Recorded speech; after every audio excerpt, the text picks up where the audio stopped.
I'm going to show you exactly how to create this clean After Effects edit style in CapCut, just like this.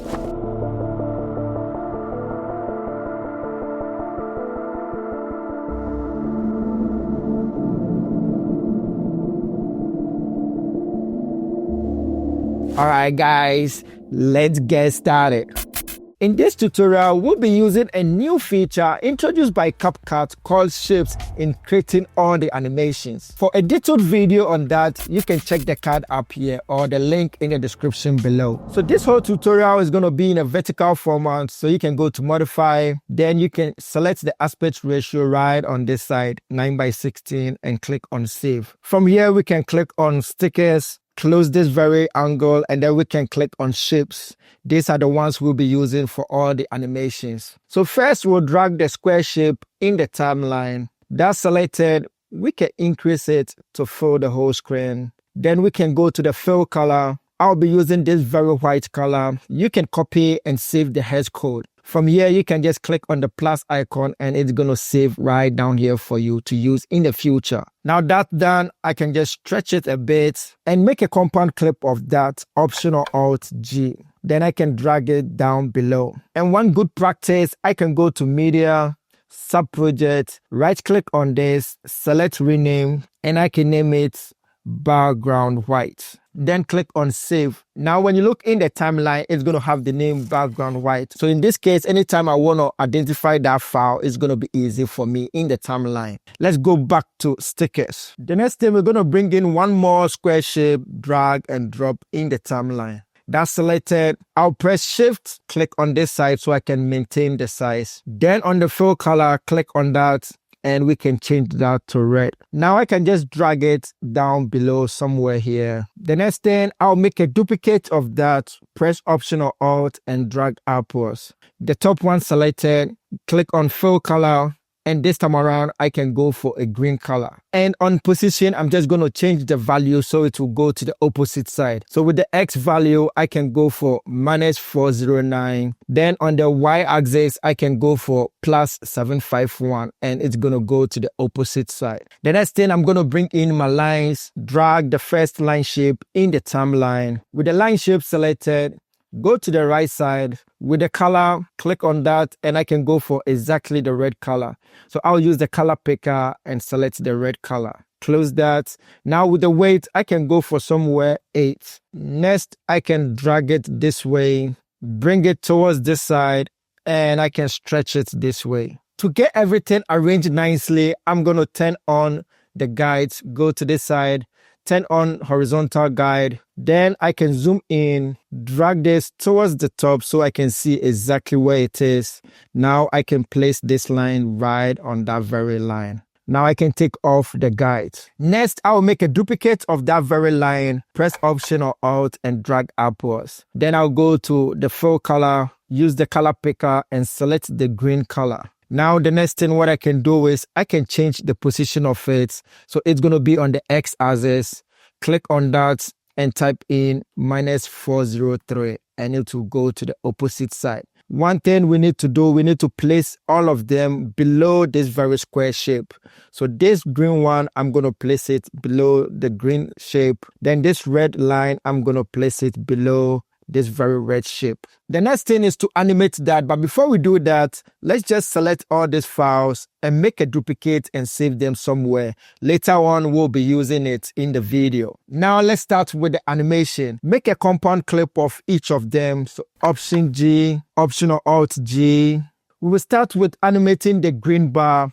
Click on that. Then we can go to mask, click on that and click on add mask. Now let's select split, take it to the top and make sure you take your player to the starting frame. From here, we just want to take off this very side. So we will rotate it to 180 degrees. Then we can drop a keyframe on position. From here, we can go somewhere 30 frames and drag this to the top to reveal the whole shape. Now I can right click on that, show all preset, and I can go for quad ease. Close that. Now let's start animating the line and we're going to play this trick. Select the line, take your player to the starting frame and add mask to it. Now select split, And for us to see exactly where the square shape is, let's take our player somewhere in the middle. Then we can take the mask towards that side. And now we can take our player to the first frame of it and drop keyframe on position. Don't worry about the top one. We're going to clean it up. We were leaving it at the top. Later on, it's going to make sense along the line in this tutorial. Keyframe on that side, we can go 30 frames ahead and just drag it to reveal the line. Now I can right click on that, show a preset, and I can go for quad ease. Now with that done, I can make a compound clip of this line shape, Option or Alt G once again. Then I can go to mask, add mask, split, rotate it this way, and just take it to the top to cut the top off. So when you look, it's going to give us this nice look. Now I'm going to do the same process with the red one. Now when we play, it's going to give us this nice animation in the timeline. All right, quick pause. This breakdown was requested by a member of our CapCut School community. This is the kind of breakdown we do every week in our live sessions, plus access to the full CapCut course and a community of editors leveling up together. If you're interested and want to edit faster, cleaner, and pro using CapCut, link will be in the description below. All right, let's go back to the tutorial. The next thing, we're going to make compound clip of the green square and the green line, Option or Alt G. We'll do the same thing with this two, Option or Alt G. Now, right when the animation comes on the screen, we're going to start animating once again on that side. Click on the red one. Let's start with that. Before we continue, let's go to the three dashes, go to guides and rulers, and let's drop vertical guide so we can see exactly where the middle part is. With the red compound clip selected, drop keyframe on transform. Then we can go 25 frames and we're going to move the x-axis to the middle side. Now with that side, we can right click on the second keyframe, show a preset, and we can go for quad ease. With the green shape, this is the second keyframe. We can trim the ending to the second keyframe. That's selected. We can go to animation, out, and then we can add fade out. So that's going to fade out nicely. Now let's take off the guides. We can click on hide. Remember, we made a duplicate of the files and we placed them here. We're going to make use of it now. The down ones are going to be the red, so I can drag it towards this side. Now let's go somewhere here and we can trim the ending part of this towards this side. Take this, drag it to the top of it for now, and we're going to use that to guide us. And what we're going to do is select these two files. We're going to move them and place it exactly the same position as the compound clip. So let me zoom in so I can see it clearly. With the two files selected, I can use the on-screen controls and move them towards this side. So you make sure they are all going to be placed at the exact same position. Now I can just drag it towards this side. The next thing, the top one is going to be the square shape. That's selected. I can drop a keyframe on transform and also with the fill color. Then I can go somewhere 25 frames ahead. I'm going to turn off the uniform scale. Then the next thing, I'm going to use position Y and also the height for the animation. So let me just move it to the top using the Y axis. When you press shift and you click on the arrow, it's going to move faster. Then I can increase the height and I can bring it down a bit. Next, I'll right click on the second keyframe and select show all presets. Then I'll go for quad ease. The next thing we're going to do is, remember on the second keyframe with the fill color, we're going to change that to the green color. So I can go for this green. And now when I play, it's going to transition smoothly to the green color. We have to do the same thing for the line. So select the line shape, take your player to the starting frame and drop keyframe on color. Then we can go 25 frames. And over there, for us to have the same color, I'll use the color picker and select the green on this very part. Then when I close it, it's going to have this nice transition to green too. So the next thing, we're going to bring some text and also dotted animated lines. Let's start with the text. Go to text, drag default text in the timeline. That's selected. I can change the text to body. I can go for the font style. Let's go for Futura. Color, we can go for black. And I can close the character to -1. Then I can click on bold to make the text a bit bold. Reduce the size of it and take it somewhere here. With that selected, I can go to animation, click on in, go to my favorite, and I'm going to use slide up. I can go for somewhere 1.1 seconds. Next, I'll go to stickers, drag the line shape in the timeline. We're not going to use these very two files anymore, so I can delete it for now. Then with the line shape selected, scroll down. On style, let's select dotted. Then with the color, we can go for black color. And opacity, we can take it to somewhere 50%. Now with the weight, I can go for somewhere 7. When I zoom in, you can see how it looks like. Now I can take my player somewhere here so I can see when the text come in on the screen. I can move this right below the text. With the line shape selected, when you click on animation, click on loop. Next, we're going to select scroll left. And when you look, it doesn't end, right? It goes all the way across the screen. We're going to play this trick with it. I can increase the duration to somewhere 3 seconds. Then I can zoom out. You will see the on-screen controls on this side. Stretch it for it to end on this very side and stretch this side to end on this side. Now, when I zoom in and show you what we are trying to do, when I play, the line is going to go slowly across the screen, exactly how we want it. The next thing, we will select the dotted line, make a duplicate of that, Option or Alt G. Then we can click on mask, add mask, and with the rectangle shape selected, we can now select exactly how we want to place it. And now when I play and show you, the line is going to be moving exactly this way. Next thing, we're going to add some animation to the dotted line. Select that and make a compound clip of it once again, Option or Alt G. With that selected, we can click on mask and click on add mask.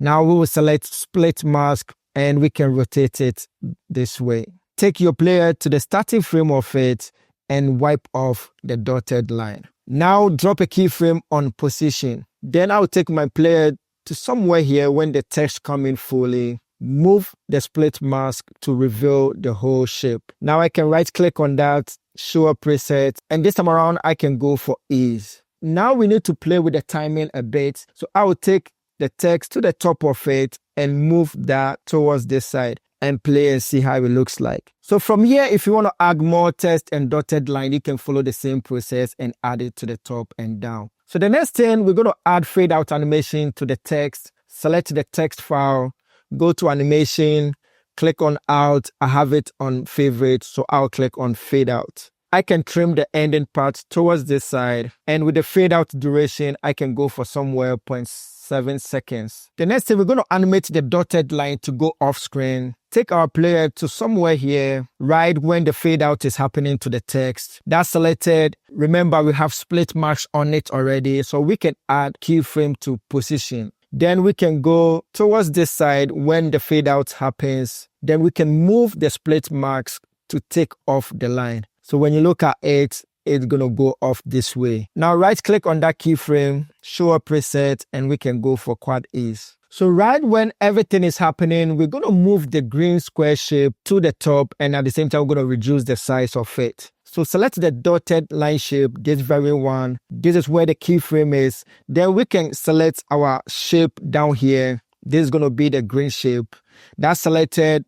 We can drop keyframe on transform. Then we will select this file to see where the second keyframe is. Take the player there and select this very green shape. Now on that very spot, make sure you turn off uniform scale to have access to the height and also the width. I will start with the height. I'll reduce it. Then on position Y, I'll move it to the top. Now I can right click on this, show a preset, and go for quad ease. So now when I play and show you, it's going to go to the top. And right when it goes to the top, we want it to come down and change color to red. So that I can take my player 2 frames or 3 frames after this second keyframe. That's selected. I can drop keyframe on transform and also on the fill color. Now I can go somewhere 25 frames and move this towards the downside. So I can use the y-axis, press shift and click on the arrow, and it's going to move faster. Then I will change the color also to red color. Right click, show a preset, and go for quad ease. Now we need to do the same thing for the line to also change to red. We'll use the same intervals as this. So take your player to the first keyframe, select the line, and drop keyframe on color. Now click on this to see where the second keyframe is. select the line once again, and this time around we'll change it to red color. Use the color picker to select the red so we'll have the same color. Now I can right click on that, show a preset, and I can go for quad ease. And now we're going to introduce an arrow to go with the same movement as the green shape. For us to make everything easy on our side, let's drop markers on the background shape. So these are the two keyframes. I'll click on the background, press M to drop a marker. Then click on this to see where the second keyframe is. Click on the background and press M to drop a marker on that side too. I'll take my player to the first marker, go to stickers, drag arrow shape in the timeline. With the arrow shape selected, I can go for width of 8 and the color I can go for red color. Now I can rotate it and I can place it to the top. Now I'll use the on-screen controls and move it to the top this way to wipe off the line shape. That's selected. We're going to use keyframe once again. Go to the right side and drop keyframe on size. Now we will take our player to the second marker. When you look down here, it's going to be here. Select this shape, that's the arrow shape. And this time around, when we try to move this, it's going to have this showing we cannot move it, but we're going to play this trick. We will use the width on this side. All we have to do is use the up arrow and increase that. So we're going to increase that till it ends down here. And that's automatically going to add second keyframe on that side. Now, when I play and show you, it's going to have this animation going on. Don't worry, we will clean this side up. Now, right click on the second keyframe, show a preset, and let's go for cubic ease. And for us to clean this up, we need to make a compound clip of this file. Option or Alt G. That's selected. Click on mask and click on split mask. Now rotate it to -180 and take it to the top. Now when I play and show you, the arrow is going to come in nicely this way. Then the next thing, if you remember, the keyframe was within these intervals using these markers. So we take our player before the second keyframe. That's selected. Click on mask. We already have the split marks on that side. Drop keyframe on position. Then we can go 25 frames ahead. And this time around, we'll just take the split marks towards this side. Now right click on that, show a preset and go for cubic ease. So now let me show you what we were trying to do. The line is going to come in and it's going to wipe off nicely. Then we can trim the ending a bit when it comes to the arrow shape. Then with that selected, we can go to animation, out, and then we can select fade out. So it will fade out nicely on that side. So now let me play and show you guys what we did so far for today.